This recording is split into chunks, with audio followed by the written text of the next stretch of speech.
Now on Nightside, the Colfax High School boys basketball coach lost his battle with cancer today. How Reese Jenkins' daughter and son were carrying on his legacy tonight. Well, the weekend is here, and it is going to be a nice one, but I'm also tracking the return of rain in the first alert forecast. And a Spokane homeowner discovers blood and bullet holes after police kill a stabbing suspect in his backyard.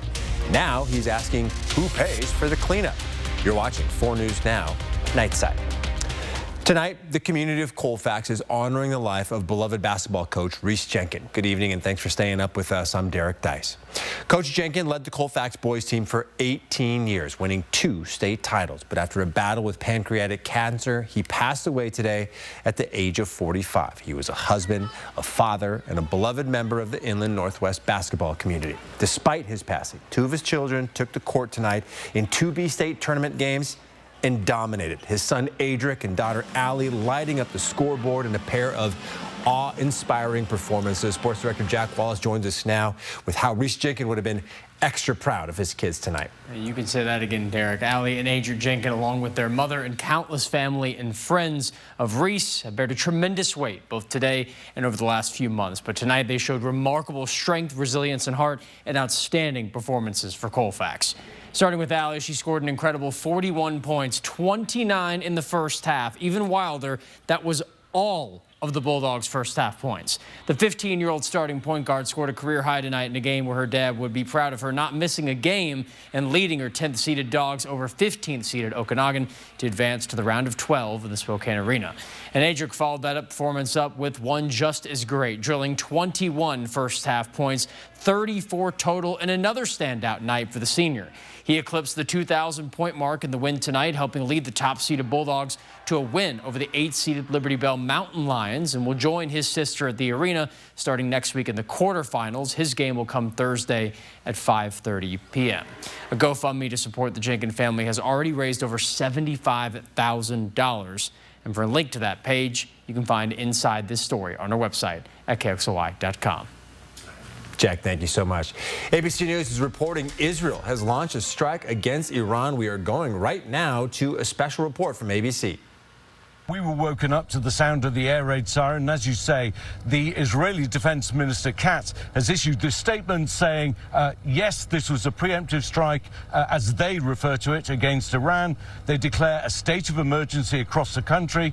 They're also warning of the risk of missile and drone attacks. This obviously follows this moribund negotiations that have been going on for the last few weeks between Iran and the U.S. The president waiting to hear that Iran was going to agree to his terms. It clearly looks like that hasn't happened, and this is clearly a developing situation. We're getting reports that there have been explosions inside Tehran, the Iranian capital. I can tell you, just looking out here, the streets are completely empty. Everyone has heeded the warning. Everyone has been on tenterhooks for the last few days, expecting this action to take place. But as of now, Israel saying it's launched this preemptive action, and we have to wait and see how Tehran responds. And Ian, you said that some of those strikes might have hit Tehran, but we really don't know exactly what's going on and where those preemptive strikes, as Israel calls them, struck. That strike by Israel comes as the U.S. was also building up military resources the past several weeks, sending fighter jets to the region along with Navy ships and carrier strike teams. President Trump earlier expressing that he wanted to reach that diplomatic solution, but he also signaled that he wasn't happy with the latest round of talks in Geneva just a few days ago. Let's go to ABC News analyst and retired Colonel Steve Ganyard. Steve, with Israel making that first strike, what does that tell? We don't have Ganyard right now, but as we mentioned, the U.S. has amassed a large military presence across the region, all the elements for the U.S. to carry out those strikes. ABC's Martha Raddatz, of course, knows that region very well. Martha, tell us what this might signal for the president and the U.S. Well, obviously, we've had this massive buildup, the largest buildup of forces in the region truly in decades. You have about 35,000 U.S. forces in the region. We have obviously been watching this for weeks, and President Trump has been talking about this show of force, and now it is clear they are using that show of force. One of the plans, and what a preemptive strike is they are trying to get Tehran's weapons before they launch. Iran has thousands of missiles, and what the U.S. and Israel want to do is take those out before they launch. That is the biggest fear here, is the retaliation. It is what Ian is obviously talking about there in Israel, but also the many U.S. bases in the region. They have tried to fortify all of those bases in the past few weeks. The ships that the U.S. has 2 aircraft carriers in the region. Fortify those, protect U.S. personnel. Some have been moved out of the region. Equipment, warplanes have been moved out of the region. Not only do they have warplanes coming in to take place in this strike, but they have many moving out of some of those bases to protect them. But the plan has always been, if they launched this strike, to try to take out Iran's weaponry before they could retaliate, but there is still a fear about that retaliation, whether it's missiles, whether it's drones, whether it comes from the proxy groups around Iran and those around Israel as well. All right, now, once again, to recap that breaking news, Israel and the U.S. have launched a preemptive strike against Iran, prompting the defense minister of that country to declare a state of emergency in all areas of that country. If anything new happens over the course of this newscast from Iran, we will get you more of that breaking news developments. All right, back to local news. A Spokane man is unsure what to do about cleaning up the crime scene in his backyard after a stabbing suspect was shot and killed by police earlier this week. Colt Ward woke up at around 1:30 on Wednesday morning to sirens and police telling a man to surrender. Richard Shepard, who was accused of stabbing a man at the Apple Tree Inn in North Spokane, was shot and killed by police. But Ward says there's still blood on the side of his house and in several other spots in his backyard. There's also damage to his fence and a bullet hole in his next-door neighbor's fence. Who knows if this guy would have had some kind of disease, and now it's on the side of my house, in my yard, on, this penny. Live shotgun shell. Also, they littered everywhere. There's trash. Spokane police say homeowners typically have to file an insurance claim with the city to be reimbursed for any damage. The Washington State Supreme Court has ruled police officers can be liable for damage caused during a search, but only if the police caused more damage than necessary. Now, the names of the officers involved in that shooting were released earlier today. Detectives Taylor Johnson and Nathan Donaldson and Officer Daniel Valencia are now on administrative leave, while the Spokane Independent Investigative Response Team investigates this shooting. The city of Newport has been scammed out of $330,000. While details are still limited, city officials say it happened via email when someone who appeared to be one of the city's vendors reached out to them. Today, Newport Mayor Keith Campbell admitted this could impact the city's $9 million budget. That obviously is a concern. You know, we want to be able to continue do the projects that we have slated for, the summer, for different projects that we have. Some of the projects will be affected, others may not be, but at this point, we're just kind of reevaluating and seeing what we can do. The city says internal and outside investigations are underway, but he wouldn't share what agency is conducting the outside investigation. The mayor hopes to recover some, if not all, of that money. All right, we're expecting high temperatures around 50 degrees this weekend. Here's Chief Meteorologist Chris Crocker with the details, but boy, what a sunset at Mount Spokane. Oh, yeah, isn't this beautiful? 50 degrees down in the valleys, but you can still enjoy some good skiing. I got so many dozens of sunset photos from tonight, and this is just one of them. This is from Drew Ties. He was up at Mount Spokane taking his 7-year-old daughter to do a little night skiing and captured this amazing photo. I'll have a few more later in the news. 4 things to know about your weather. Skies are clearing. It is going to be a beautiful weekend.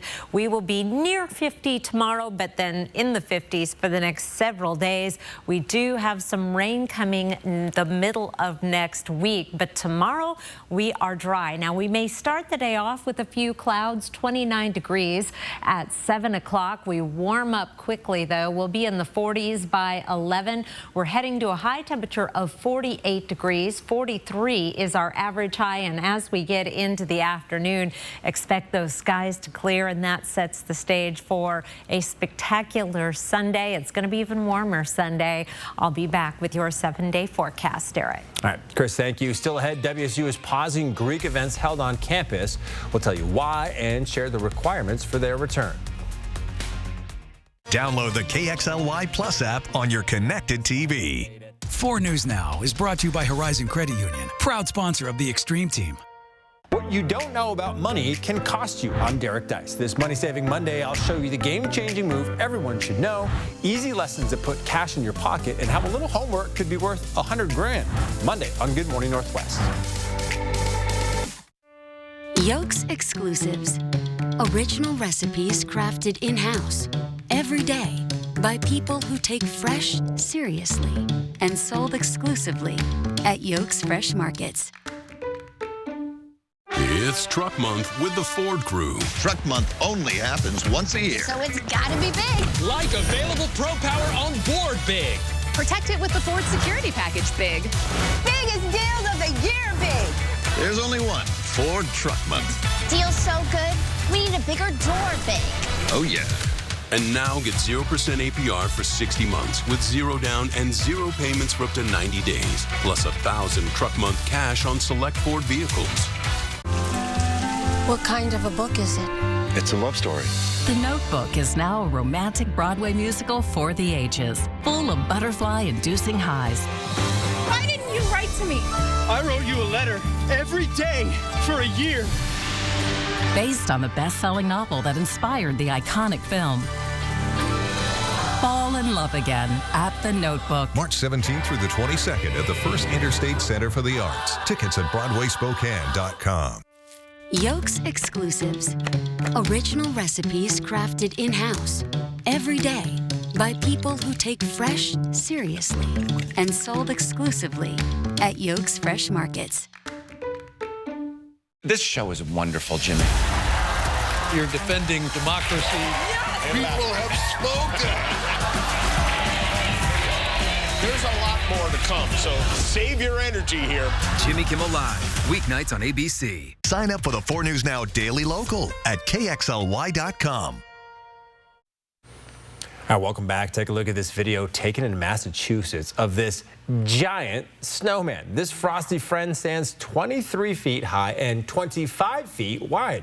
For fans of Frozen, that's roughly 15 Olafs, as you saw there. The Allerud family says they've been working on this snowman, named Parker, all winter long. Every snowstorm we'd get this year, I just started piling in that pile there with my snowblower. Now, Parker's hat is a trash can standing on a 4-foot piece of plywood. His eyes, which actually light up, are screwed in with 2-foot-long pegs so they don't fall off. Not going to see a snowman of that size anywhere in the inland Northwest right now. We just haven't had the snow. We have not, but I'm going to use that tip the next time we do have a good winter. Use the snowblower to make the snowman. Good, yeah. I have snowman envy because it has been warm, but we did have a beautiful sunset. Here's another photo. This one's from Stephen Weber of the sunset. Beautiful clouds and some really interesting cloud formations because of the wind shear. The winds varying different speeds with height created some interesting wave clouds. 48 was our high temperature in Spokane today. 43 is our average high. Still breezy today, but that will not be the case this weekend. Expect light winds. Our sunset is at 5:32 these days. Right now it's 37 degrees and mostly cloudy in Spokane, mostly cloudy and 42 in Coeur d'Alene. We are right on the edge of a stationary front that has been keeping the clouds streaming across the region from the northwest. The snow right now is north of the Canadian border. We did have some snow showers off and on through the Idaho Panhandle for the last couple of days, but now we are done with that. Tracking our weather pattern, we are going to be staying dry through the weekend, dry through the beginning of next week as some high pressure tries to build in. Storms passing by to the south until Tuesday night and into Wednesday. And that's when we bring back the wet weather and a major change in our weather pattern. You can see that upper level trough, some cooler air coming in. Snow level should be low enough that we'll get more snow in the mountains, but also rain in the valleys with our temperatures in the 50s. Here's our temperature trend. We are going to be in the 50s for Sunday, Monday, 54 degrees on Tuesday. Then that system comes through and we start cooling down, but not down to average. This white line is our average high, which is in the mid 40s. So above average temperatures will continue, and it looks like that trend of above average precipitation will also continue. Here's a look at your 7-day forecast. So not necessarily a cloudless sky on Saturday, especially in the morning. We'll see some clouds, but then more sunshine as the day goes on. Sunny on Sunday with a high of 51 and some cooler overnight lows. We'll be down below freezing for the next 3 nights, right about freezing as we head into Tuesday. Clouds increase throughout the day on Tuesday, and by Tuesday night and Wednesday, a good chance of rain, 80% chance of rain. Possible showers Thursday, another good chance of rain on Friday, and we are looking at rain, not a rain-snow mix or snow. And one more sunset photo to share with you. This one is from Stuart Miller, taken today at Riverfront Park. It was a really pretty sky, and I've got a bunch more pictures from tonight's sunset on my Facebook page if you want to check them out. Derek? All right, Chris, thank you so much. Washington State University says it's limiting Greek events due to an increase of people falling from heights and substance abuse. It will temporarily pause all social events with alcohol, including formals. The pause will last through at least March 8th. Following that, events may be reinstated on a chapter-by-chapter basis if certain requirements are completed. Chapters will also need to hold trainings for members focused on preventing falls, among other safety initiatives. And still ahead, a tax on millionaires moves forward in Washington. We'll tell you how the proposal could reshape state finances. Don't go away. Later tonight on Nightline, inside the minds of 2 teens obsessed with slasher films, carrying out their own horrifying crime, captured on camera before and after. Hear from the murderers, now men behind bars for life. Should they ever have a shot at freedom?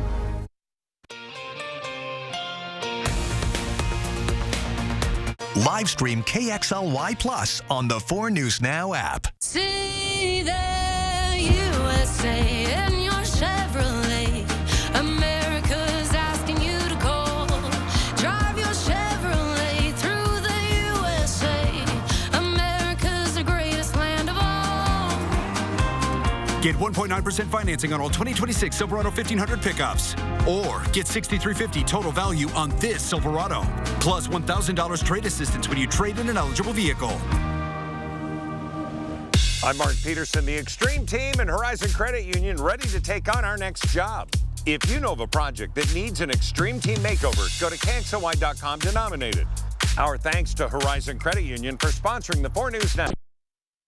Hi, I'm Congressman Michael Baumgartner. One of my jobs is to help veterans navigate the VA and to help all of you cut through the red tape at federal agencies, including the VA, Medicare, Social Security, the IRS, and USDA. Remember, I work for you. I'm RJ Decker, the Sunshine State's most lovable PI. I am this close to proving it was a murder for hire. My business, I did it. It's booming. What happened to your eye? Misunderstanding. Turns out, murder never takes a vacation. You and this place, you were made for each other. What do you mean, the bar? Florida.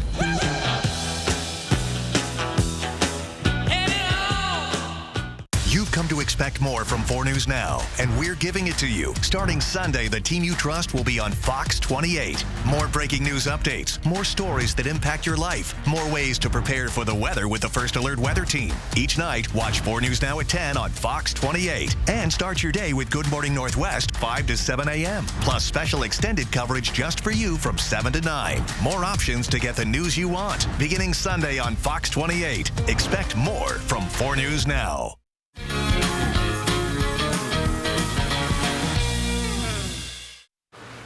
All right, welcome back. Lawmakers are one step closer to passing Washington's first ever millionaires tax after the proposal makes its way out of the House Finance Committee this morning. Republicans made one final push today to take the proposal out of the hands of lawmakers and instead leave it on the ballot, arguing an income tax should be up to voters. The bill would impose a 9.9% tax on people with an income of over $1 million. The first $1 million someone makes would not be subjected to this tax. It's only what they make over $1 million. This has been a highly debated bill during this legislative session. Supporters say it's needed to fill Washington's budget shortfall, but opponents warn this will hurt far more than just millionaires. And we have, hundreds, thousands of small businesses out, in our state that millionaire tax is going to hit, and it's going to put them out of business.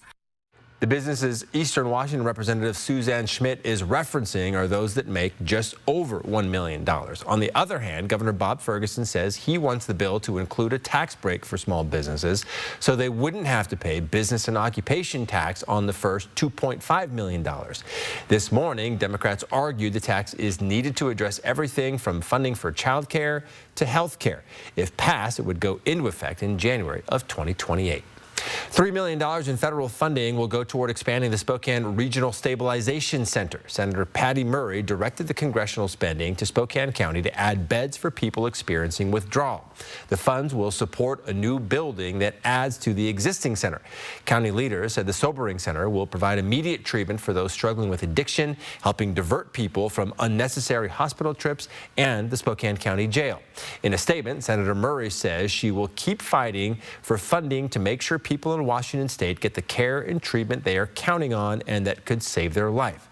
The Stabilization Center is expected to open in 2027. Parents in Idaho are advocating for changes to the state's proposed budget cuts. On top of Medicaid cuts, Governor Brad Little has proposed cutting services that help adults and children with developmental disabilities gain independence.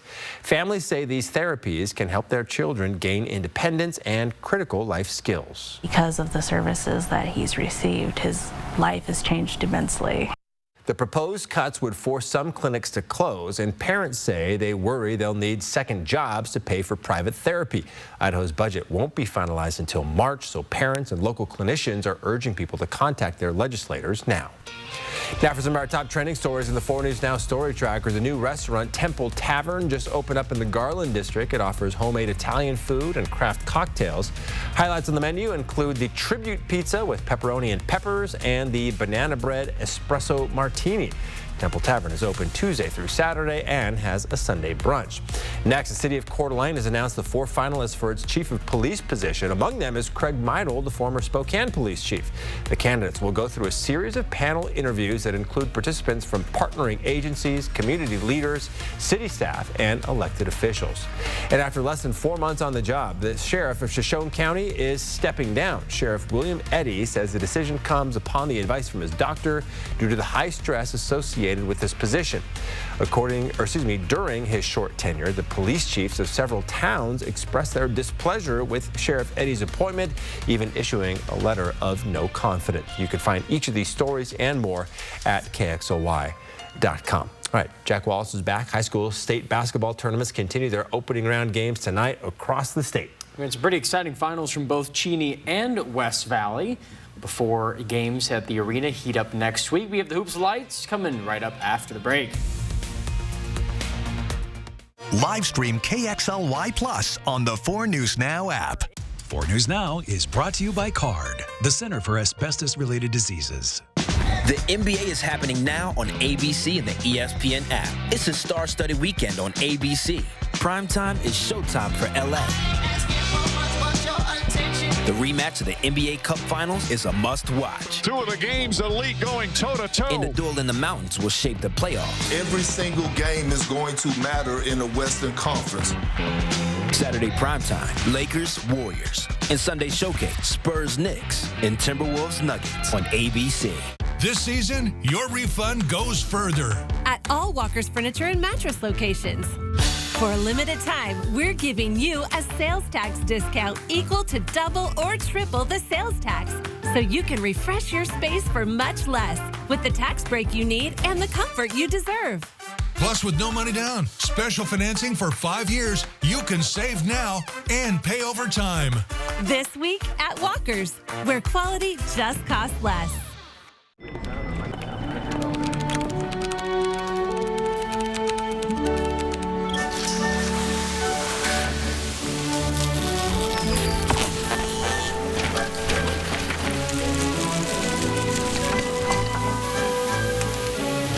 What's more powerful than an unexpected storm? Insurance that helps clean it up. Western National Insurance. That's the power of nice. Style or substance. Somehow, it became one or the other. But there is another choice. Not stopping until you have everything. In the GMC Sierra.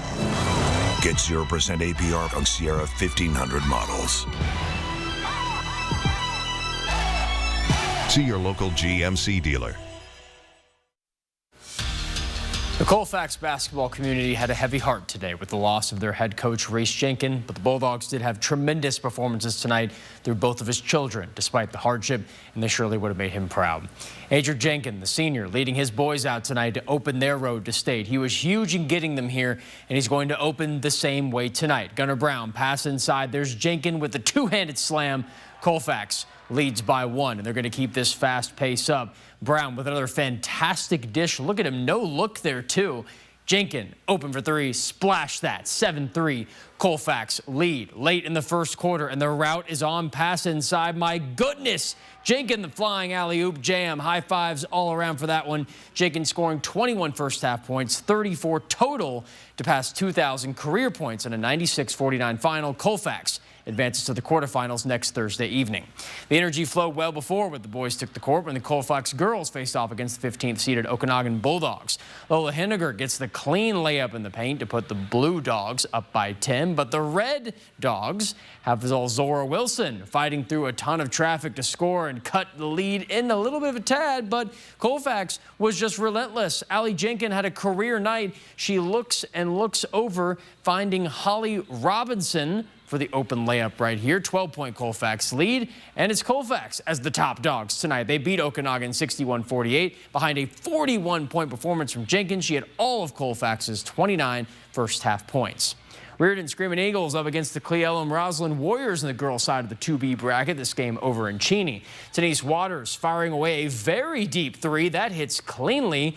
Reardon takes a 3-point lead early, but the Warriors would reply pretty quickly here. McKenna slips to an open spot on the wing. Plenty of airtime on the high arcing triple. That brings Cle Elum into the lead. These Eags are trying to slice more into the deficit. Bounce pass to Rylan Green. Shot goes right off the glass. It's good. She brings the Warrior lead to 1, but that ends up ballooning into 11. Cle Elum-Roslyn upsets Reardon 67-56. Both teams, though, still advance to the arena next week. Gonzaga closes their regular season out with a game at the St. Mary's Gales tomorrow. The rivals meeting in Moraga for the final scheduled time with an outright WCC title on the line for the Zags. A win would prevent the Gales from sharing the top of the conference. The Zags beat the Gales in their Spokane meeting you're seeing now, and they could sweep St. Mary's for the first time since 2021. Zags senior star big Graham Ike spoke about the impact a win of this magnitude would mean to him. That would be amazing. I know it means a lot to this university and us, and that'd be a great way to end this regular season slate. So we got to make sure that gets done. Zags already have the #1 seed and St. Mary's the 2, but a win would lock the series at a Zag 3-game win streak to close this chapter of the historic rivalry. Gonzaga women's hoops travels to the Portland Pilots tomorrow evening, looking to earn the season sweep over the Pilots. Zags face an elite defensive unit in Oregon. The Portland boasts the WCC's best blocks and steals numbers, despite not having any dominance on the glass. Since beating Portland back in mid-January, Gonzaga's 10-2, and head coach Lisa Fortier spoke about her team's development now into the late stretch of the season. In the modern era, that's the type of thing that you want to be able to do, is just keep getting better. Last year we got better till the end, and so hopefully this team, I think we have a high ceiling if we can take care of the ball and get rebounds and find open shooters. Like we're really pretty tough to stop. The Zags tip off against the Pilots tomorrow. That's 5 p.m. They need a win and LMU loss to clinch the #1 seed. Either a Zags loss or LMU win gives Gonzaga the #2 seed. And happy Pokemon Day to all who celebrate the 30th anniversary of the largest media franchise on the planet, kicking off festivities by releasing the Game Boy Advance, Pokemon Fire Red and Leaf Green to the Nintendo Switch consoles today. And the sports world properly had a ton of fun, too. The Detroit Lions flexing their massive collection of game titles across the generations. Big Sky Conference having a Pokemon per conference member. WSU Barstool with the fitting Persian Pokemon to rep the Cougs. And Major League Baseball with the dancing Pikachu from the International Games in Tokyo. And anyone who knows Seahawks defensive lineman Leonard Williams knows he is a Pokemon fanatic, a huge collector of rare cards and games. He was actually asked at the Super Bowl what his all-time starting 6 Pokemon party would be, and he had some pretty good answers, I gotta say. So this was a very fun thing to put together for me today. Very fun. All right, and you and Mia have a busy day tomorrow with more high school hoops. Yes, all over the place. I think I'm shooting 7 games tomorrow, so wow, should be pretty fun. All right, looking forward to it. We'll be right back. You have bared your soul. GMA tomorrow. Christina Applegate revealing a side of herself she never has. What made you change your mind? The powerful Robin Roberts interview. I'm in. Starting tomorrow morning, only on Good Morning America. Sign up for the 4 News Now Daily Local at KXLY.com. Why say no when it feels so good to say yes? Want some help? Yes. Want to skip the line? Yes. Watch an unreleased season of your favorite show? Yes. How about a credit union with low loan rates, no hidden fees, online banking, and friendly member services? Yes. Experience how good yes can feel. One call, that's all, means we take care of everything after your car wreck. From dealing with insurance companies to helping you find doctors and repair shops, we're here to guide you from start to finish. After my car accident, working with Craig Swap and Associates made the whole process so easy. They communicated with me and let me know what the next step was every step of the way. Call Craig Swap and Associates today. Let us make your recovery simple. One call, that's all. 509-999-9999. 92.9 ZZU.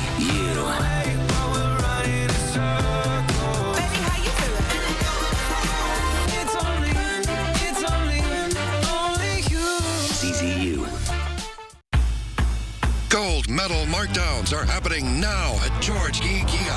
Go for the gold and score great deals like the 2026 Kia Sorento EX all-wheel drive. Lease for only $399 a month. Or the 2026 Kia Carnival LXS, also just $399 a month. These offers will move at record speed, so sprint in today. Shop George Gee Kia off I-90 in Liberty Lake, or shop SpokaneKia.com.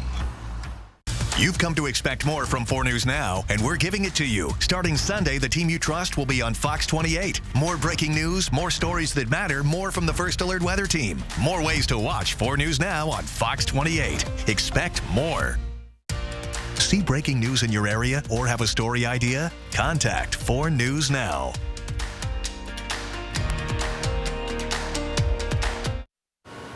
All right, here's a live look at Tel Aviv, Israel. Tonight, Israel and the U.S. launch an attack against Iran.